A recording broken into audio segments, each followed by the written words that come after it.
Usa estos 4 efectos de sonido en tendencia en CapCut antes de que todos los demás lo hagan. Para transiciones, para zooms,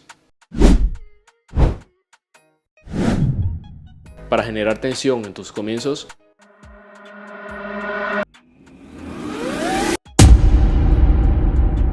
y para el final de tus videos. Like si quieres parte 2.